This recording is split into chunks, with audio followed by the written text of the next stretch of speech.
Hello. So আজকে শুরু করা যাক গালিভার্স ট্রাভেলসের দ্বিতীয় লেকচার। আমরা এর আগে পর্যন্ত যা জেনেছি যে গালিভার নটিংহ্যামশায়ারের একজন বাসিন্দা। আলটিমেটলি তিনি বিভিন্ন রকম পড়াশোনা করছেন, নেভিগেশন শিখছেন। তার আলটিমেট এম হচ্ছে কোনো একটা ভয়েজ বা sea, journey related to sea, ভয়েজে বেরোনোর জন্য। এবং তিনি বেরোচ্ছেন এবং লাস্ট যে জায়গাটা আমরা শেষ করেছি সেটা হচ্ছে 4 মে 1699 তিনি বেরোচ্ছেন। এবং তারপরে তার কিছু অদ্ভুত অভিজ্ঞতা হচ্ছে। ওকে, আমরা যেখানটা পর্যন্ত পড়েছি সেখানে হচ্ছে জাহাজটা, একদম লাস্ট লাইনটা যেটা এই পেজের উপর অব্দি রয়েছে, যে প্রচণ্ড স্ট্রং একটা উইন্ড ছিল এবং তার ফলে তাদের জাহাজটা গিয়ে সরাসরি ধাক্কা মারে। ওকে, অ্যান্ড ইমিডিয়েটলি স্প্লিট, এবং সাথে সাথে ভেঙেও যায়। Now, let's continue. 6 of the crew, of whom I was one, having laid down the boat into the sea, made a shift to get clear of the ship and the rock. তাহলে 6 of the crew member আছে 6 জন, আরও অনেকে ছিল। এর আগে আমরা পড়েছি যে অনেকে মারা গেল, তারপরেও বেঁচে রয়েছে 6 জন ক্রিউ মেম্বার, এবং আমিও তাদের মধ্যে একজন। Of home I was one, having laid down the boat into the sea. তাহলে যেহেতু জাহাজটা ভেঙে গেছে, আমরা জানি টাইটানিক ফিল্মটা দেখে যে জাহাজের একটা বেসিক এটা র্যাফট বা একটা বোট থাকেই বিভিন্ন প্রয়োজনে। তাহলে সেই জাহাজটা ভেঙে যাওয়াতে কী করলাম, সেখান থেকে বোটটাকে নামিয়ে নিলাম। Made a shift to get clear of the ship and the rock. তাহলে আমরা ওই বোটটাকে নামিয়ে নিয়ে জোরে ওখান থেকে বেরিয়ে যাওয়ার চেষ্টা করলাম। ঠিক আছে, সেই শিপ এবং সেই পাথর থেকে আমরা পালানোর চেষ্টা করলাম। We road by my computation about 3 leagues.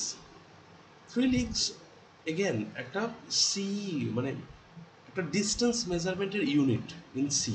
আমরা যেমন মানে কীরকম বলবো, স্থলে মানে আমাদের এমনি মাটির ওপরে আমরা ডিস্টেন্স মেজারমেন্ট করি কীভাবে, কিলোমিটার বা মাইলস এইসব বলে। ওকে, তো সমুদ্রের ক্ষেত্রে সেটা হচ্ছে লিগস, এবং কোথাও কোথাও আমরা নটিক্যাল মাইলস বা এরকম ধরনের এক্সপ্রেশনসও পাই। Okay, so we road by my competition about 3 leagues till we were able to work no longer. তাহলে 3 লিগস পর্যন্ত গিয়ে আমাদের কাছে আর যেন শক্তি বেঁচে নেই, আমরা যে আর এগোবো সেই ক্ষমতা নেই।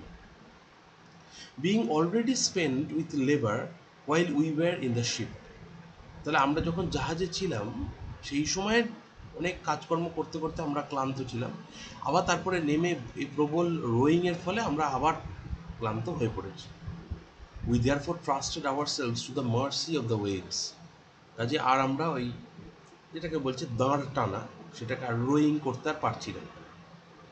আমরা নিজেদেরকে ভগবানের হাতে বা মার্সি, আমি জানি না মানে আমরা জানি না ভগবান আমাদেরকে বাঁচাবেন কি না, তার হাতে আমরা ছেড়ে দিলাম নিজেদেরকে, দেখা যাক কী হয়। And in about half an hour the boat was overset by a sudden flurry from the north. তাহলে এই আবার কি হলো, এবার উত্তরের দিক থেকে একটা ফ্লারি, মানে এটা ওই ওয়েভ মতো আসছিল, সেটাতে কি হলো, আর বোটটাকে আর ঠিক রাখা গেল না, বোটটা উল্টে গেল, ওভারসেট।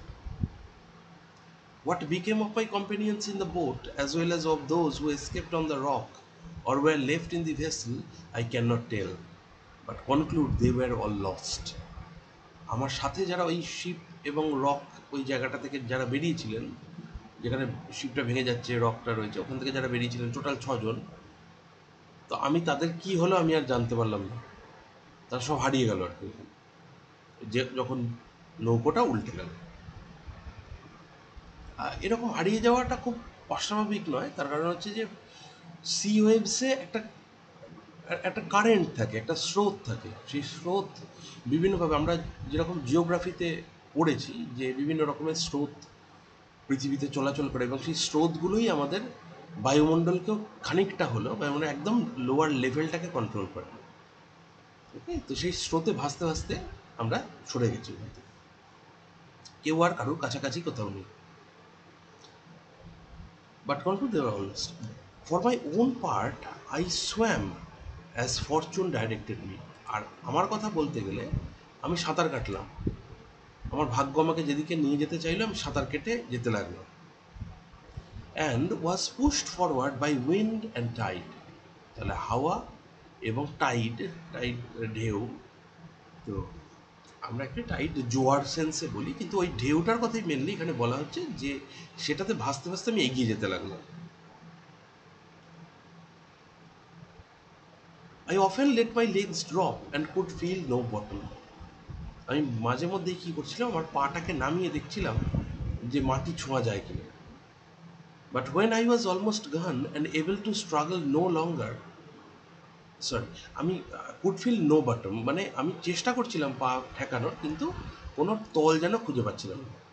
But when I was almost gone and able to struggle no longer, I found myself within my depth. তো এরকম সাঁতার কাটতে কাটতে যখন একসময় আর আমি পারছি না, সেই সময় হঠাৎ মনে হলো যে না না, মনে হচ্ছে এবার পায়ে কিছু ঠেকছে। And by this time the storm was much abated. এই সময় আর স্টর্মটাও অতটা নেই, প্রবল হাওয়া দিচ্ছে এরকমটাও নয়। The declivity was so small that I walked near a mile before I got to the শোর।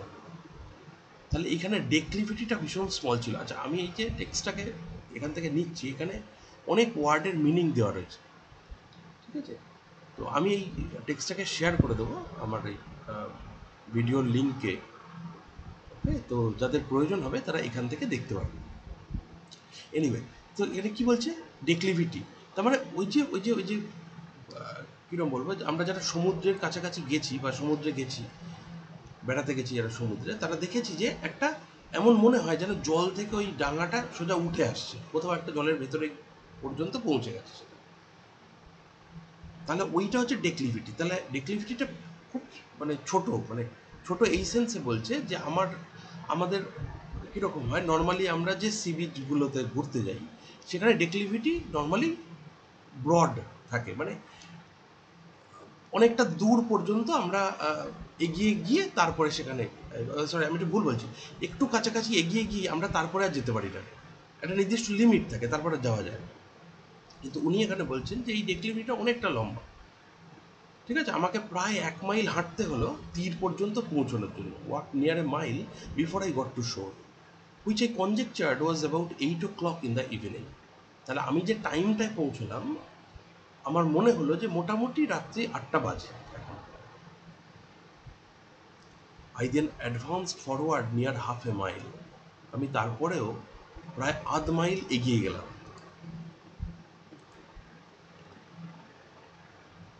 এরপর but could not discover any sign of houses or inhabitants. তারপরেও আধ মাইল এগিয়ে গিয়েও আমি কিন্তু কোনো বাড়ি বা কোনো বাসিন্দা কাউকে দেখতে পেলাম না। At least I was in so weak A condition that I did not observe them. এটা হতে পারে যে আমি খুব দুর্বল ছিলাম, মানে সেটাই বলছেন তিনি, অ্যাটলিস্ট আমি ভীষণ দুর্বল ছিলাম, that I did not observe them, আমি তাদের দেখতে পেলাম না বা আমি তাদের খেয়াল করলাম না, হয়তো এরকম হয়ে থাকবে। I was extremely tired. আচ্ছা, এখানে এই লাইনটা খুব ইম্পর্টেন্ট, যে I did not observe them. হ্যাঁ, আমরা একটু পরে গিয়ে পাবো যে কেন তিনি হয়তো অবজার্ভ নাও করে থাকতে পারেন। I was extremely tired, and with that, and the heat of the weather, and about half a pint of brandy that I drank as I left the ship, I found myself much inclined to sleep. তাহলে কি হয়েছে? I was extremely tired, ভীষণ ক্লান্ত আমি, and with that, and the heat of the weather, তাহলে সেই tiredness এবং ওয়েদারটা hot weather, and about half a pint of brandy খেয়েছিলাম আমি কিছুটা, যখন when I left the ship, as I left the ship, তাহলে ওই শিপ জাহাজ ছাড়া ঠিক আগেটায়, I found myself much incline to sleep, যে এই তিনটে মিলে আমার প্রচণ্ড ঘুম পেল। Okay, I lay down on the grass which was very short and soft, where I slept sounder than ever I remember to have done in my life. তাহলে সেখানে গ্রাস রয়েছে, তো সেই গ্রাসটা ভীষণ শর্ট এবং সফট, এতটাই সফট যে আমি সেখানে মানে যখন ঘুমিয়ে পড়লাম আর কি, I slept sounder than ever I remember. মানে আমি এর আগে কখনো এত ভালোভাবে ঘুমিয়েছি বলে আমার মনে পড়ে না।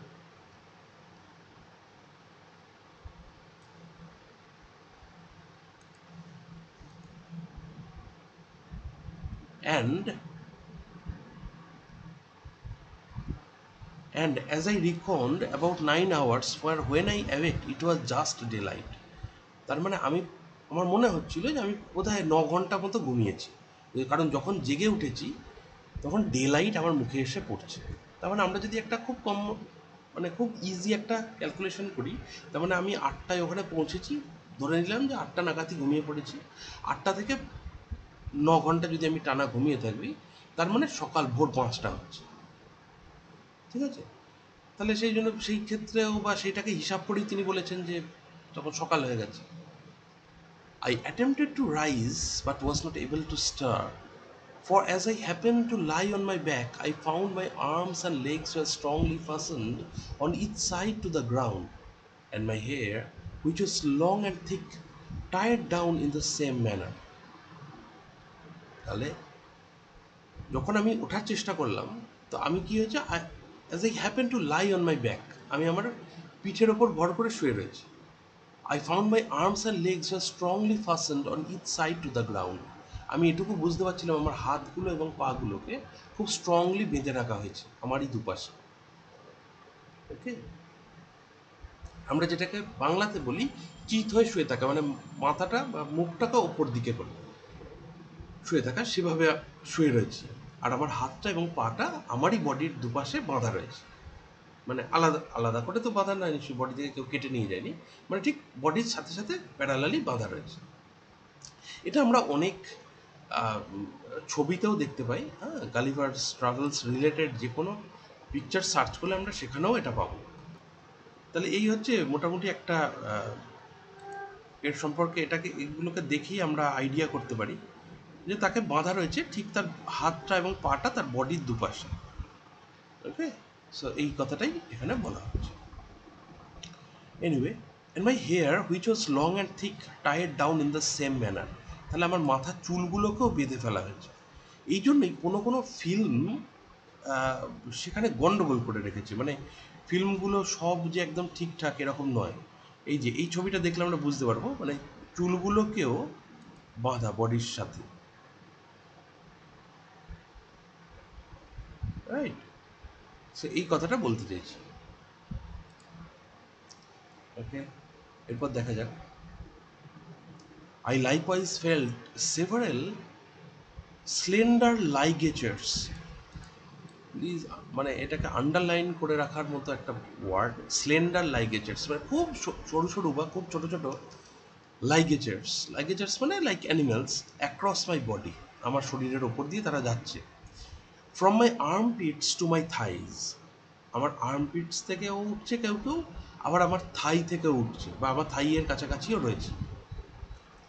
I could only look upwards. The sun began to grow hot, and the light offended my eyes. আমি শুধুমাত্র ওপর দিকেই যেভাবে বাঁধা রয়েছে তাতে একমাত্র আকাশের দিকেই তাকিয়ে থাকা সম্ভব, তাহলে আমি সেই দিকেই একমাত্র তাকিয়ে রয়েছি। The sun began to grow hot and the light offended my eyes, তাহলে সূর্যটা এরপর একটু একটু করে পাওয়ারফুল হচ্ছে এবং এই আলোটা আমার চোখটা যেন ধাঁধিয়ে দিচ্ছে। I heard a confused noise about me, but in the posture I lay could see nothing except the sky. আমি বুঝতে পারছিলাম আমার আশেপাশে একটা ভীষণ শোরগোল হচ্ছে, কিন্তু আমি যেভাবে শুয়ে রয়েছি তাতে আমি কিছু দেখতে পাচ্ছিলাম না, আমি শুধু শুনতে পাচ্ছিলাম। আকাশ ছাড়া আমি আর কিছু দেখতে পাচ্ছিলাম না, এমন পোস্টারে বা এমনভাবে আমি শুয়েছিলাম। In a little time I felt something alive moving on my left leg, which advancing gently forward over my breast came almost up to my চিন। তাহলে ইন এ লিটল টাইম, খুব মানে কম সময়ের মধ্যেই, I felt something alive moving on my left leg, আমি বুঝতে পারলাম যে কোনো কিছু একটা আমার বাঁ পায়ের ওপরে নড়ছে বা বাঁ পায়ের ওপর উঠছে। Which advancing gently forward over my breast came almost up to my চিন, যেটা আস্তে আস্তে এগোতে এগোতে আমার বুকের ওপর দিয়ে হেঁটে এসে আমার চিন মানে একদম থুতনির কাছাকাছি দাঁড়ালো। When Bending my eyes downwards as much as I could, I perceived it to be a human creature not 6 inches high. তাহলে যখন সে আমার চিনের কাছাকাছি দাঁড়ালো, আমি মাথাটাকে যতটা সম্ভব নিচের দিকে করে তার মুখটাকে বা তাকে দেখার চেষ্টা করলাম, এবং কি বুঝলাম যে এটা একটা human creature not 6 inches high. এবার 1 inch is equal to 2.54 centimetre, ঠিক আছে, মানে 1 ইঞ্চ মানে 2.54 সেন্টিমিটার, তার মানে 6 ইঞ্চির একজন মানুষ মানে হচ্ছে কতটা হবে, অ্যারাউন্ড 15 সেন্টিমিটার। 15 সেন্টিমিটার মানে আমরা যে ছোট প্লাস্টিকের স্কেলগুলো আমাদের জিওমেট্রি বক্সে ব্যবহার করি, ঠিক আছে, তাহলে সেই রকম ধরনের, সেই হাইট, সেটা 15 সেন্টিমিটারের স্কেল হয়। Anyway, তার সাথে কি, with a bow and arrow in his hands and a quiver at his back, তাহলে হাতে একটা তীর ধনুক নেওয়া আর তার পিঠে একটা কুইভার, কুইভার মানে যেখানে ওই তীরগুলোকে রাখা থাকে। In the mean time I felt at least 40 more of the same kind, তাহলে ঠিক একই সময়ে আমি যেন ফিল করলাম আরও 40টা ওই রকম ধরনের লোক, ওই 6 inches হাইট এরকম লোক, তারা আমার ওপরে এখানটা ওঠার চেষ্টা করছে বা উঠছে। তাহলে আরও 40 জন যেন আমার শরীরের ওপর উঠছে। I was in the utmost astonishment, আমি ভীষণ চমকে গেছিলাম পুরো জিনিসটায়, অ্যান্ড রোড সো লাউড, এত জোরে আমি চিৎকার করে উঠলাম, that they all ran back in a fright, তারা ভয়ে দৌড়লো। And some of them, as I was afterwards told, were hurt with the falls they got by leaping from my sides upon the ground. এবং কেউ কেউ ওই পালানোর সময় আমার গা থেকে সোজা ঝাঁপ দিয়েছিল নিচে। তাহলে 6 inches হাইট একজন মানুষ, গালিভার তো বিশাল চেহারা, তারা এদের এগেনস্টে বা এদের এদের সাথে কম্পেয়ার করলে, তাহলে তার বডির ওপর থেকে এটা ঝাঁপ মেরেছিল নিচে নামার জন্য তাড়াতাড়ি। এবং তাতে কী হয়েছিল, as I was afterwards told, were hurt with the falls they got by, তাহলে ওই ঝাঁপ দিয়ে নিচে নামার সময় তারা কেউ কেউ আহতও হয়েছিল, তারা আঘাত পেয়েছিল। ওকে,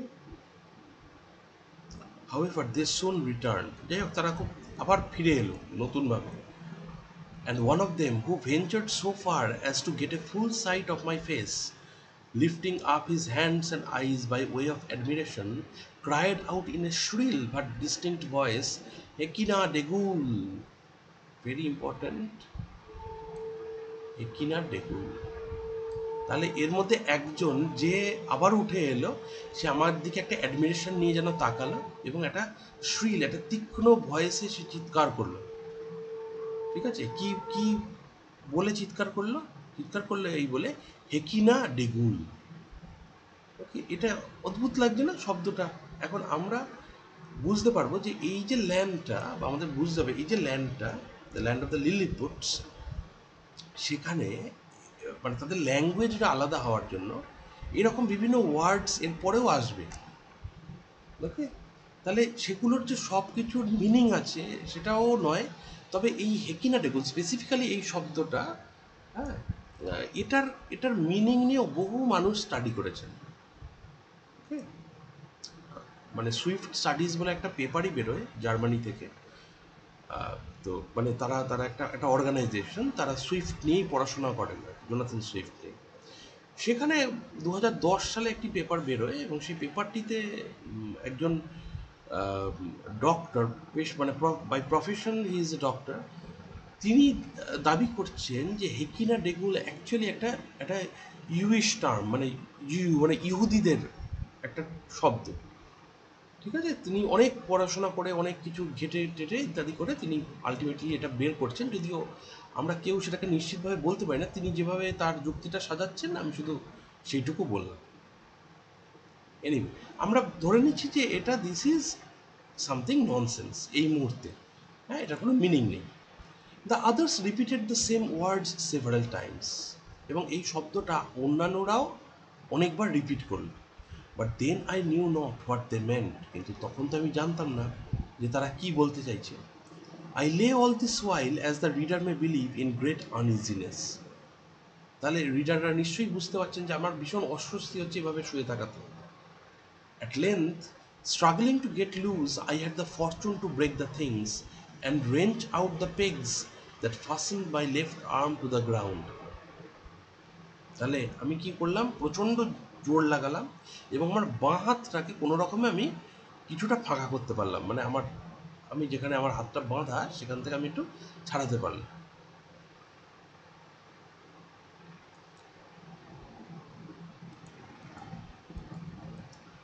এবং তাতে কি হলো, for by lifting it up to my face I discovered the methods they had taken to bind me, and at the same time with a violent pull which gave me excessive pain I a little loosened the strings that tied down my hair on the left side, so that I was just able to turn my head about 2 inches.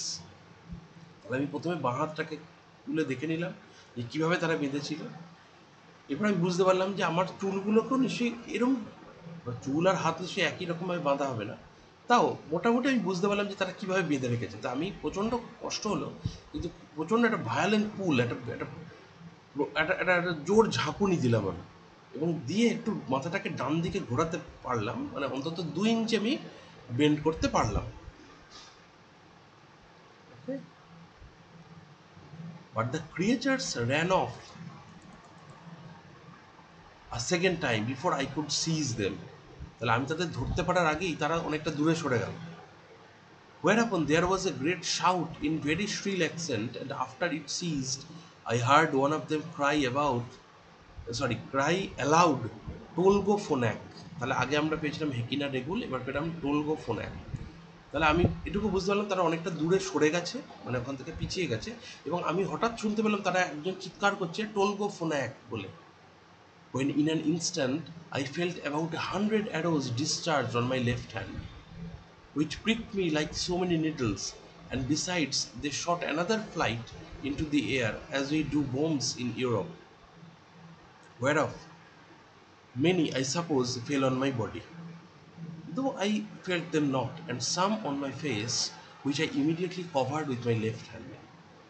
তাহলে তারা কি বললো, টোলগো phone এক বলেই তারা প্রবল বেগে তীর চালিয়ে দিল, এবং সেই তীরগুলো আমার বাঁ হাতে এসে নিডল বা সূচের মতো এসে লাগলো। তো আমি এরপরে কি করলাম, নিজের মুখটাকেও প্রোটেক্ট করার চেষ্টা করলাম, মুখটাকেও ঢাকলাম। When this shower of arrows was over, I felt a groaning with grief and pain. যখন এই শাওয়ার অফ অ্যারোজ শেষ হলো, আমি তখন যন্ত্রণায় কাতরাচ্ছি। And then striving again to get loose, they discharged another volley larger than the first, and some of them attempted with spears to stick me in the sides. ঠিক আছে, তাহলে তারপরে আবার একটা ভলি মানে ওখান থেকে এলো, এবং কিছু কিছু লোকজন বা তাদের মধ্যে কয়েকজন তারা কি করলো, আমাকে আমার গায়ে এসে স্পাইক দিয়ে, মানে বল্লম দিয়ে খোঁচা দিতে লাগলো। বল্লমের ডগাটা আমরা জানি যে সুচালো হয়, তো সেটা দিয়ে খোঁচা দিতে লাগলো। Okay, but good luck I had on a buff jerkin. তাহলে আমার কপালটা ভালো যে আমি একটা বাফ জার্কিন পরেছিলাম, which they could not pierce. আচ্ছা, বাফ জার্কিন মানে কি, একদম খুব খুব শর্ট যে লেদার জ্যাকেটগুলো হয়, যেগুলো আমরা দেখতে পাই যে আমেরিকান কাউ বয়েজ, মানে যাদেরকে বলে কাউ বয়েজ, তারা যেরকম ধরনের পরে, ঠিক সেই জিনিসটা হচ্ছে বাফ জার্কিন। ওকে, তো তারা সেটাকে ভেদ করতে পারলো না, সেটা ভীষণ পুরু ছিল তাদের কাছে, তাদের ওই স্পাইকের জন্য, তারা যে বল্লম নিয়ে এসে সেটার জন্য, স্পিয়ার এনেছে সেটার জন্য, সেটা এনাফ নয়, মানে আমার ওই বাফ জার্কিনকে ভেদ করে তাদের প্রবেশ করা অসম্ভব। I thought it the most prudent method to lie still, and my design was to continue so till night. When my left hand being already loose, I could easily free myself. And as for the inhabitants, I had reason to believe I might be a match for the greatest enemy they could bring against me, if they were all the same size with him that I saw. তাহলে আমি এটা plan করে রাখলাম যে ঠিক আছে, তারা আমাকে বেঁধে রেখেছে, তো ধরো রাত হোক, আমি তারপরে নিজের ইয়েকে খুলে নেবো। বাঁ হাতটা তো খুলে নিয়েছি, বাকি এন্টায়ার বডিটাকে ফ্রি করা আমার কাছে আর কোনো ব্যাপার না। And as for the inhabitants, I had reason to believe I might be a match for the greatest army they could bring against me. তাহলে আমার এরকম মনে হচ্ছিল যে আমাকে লড়াই করতে হবে তাদের গ্রেটেস্ট আর্মির সাথে, মানে তারা এমনই হাবভাব করছে। একটু আগে আমরা দেখলাম যে তীর ছুঁড়েছে ইত্যাদি।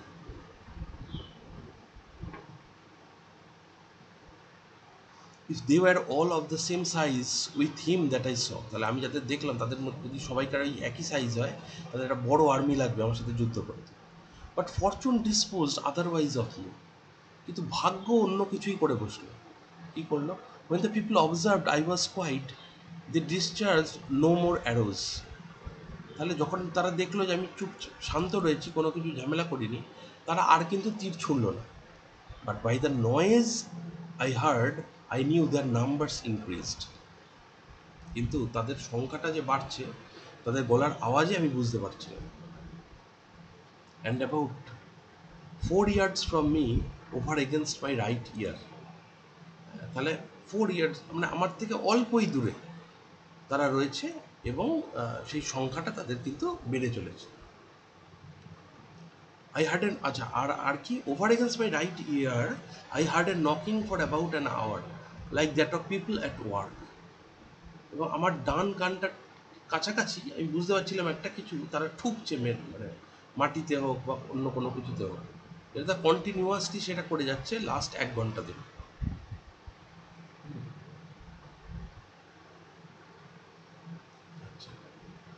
When turning my head that way, as well as the pegs and strings would permit me, I saw a stage erected about a foot and half from the ground, capable of holding 4 of the inhabitants, with 2 or 3 ladders to mount it. আমি একটু ডান দিকে ঘাড় কাত করে বুঝতে পারলাম যে সেখানে একটা ওয়াচ টাওয়ার ধরনের হচ্ছে, একটা স্টেজ ধরনের হচ্ছে। ওকে, এবং সেখানে 4 জন মাত্র লোককে ধরানো যাবে, এবং সেখানে 2 বা 3টে মই লাগবে সেটাতে উঠতে। From whence one of them, who seemed to be a person of quality, made me a long speech, whereof I understood not one syllable. তাহলে ওইখানে দাঁড়িয়ে দাঁড়িয়ে কী হলো,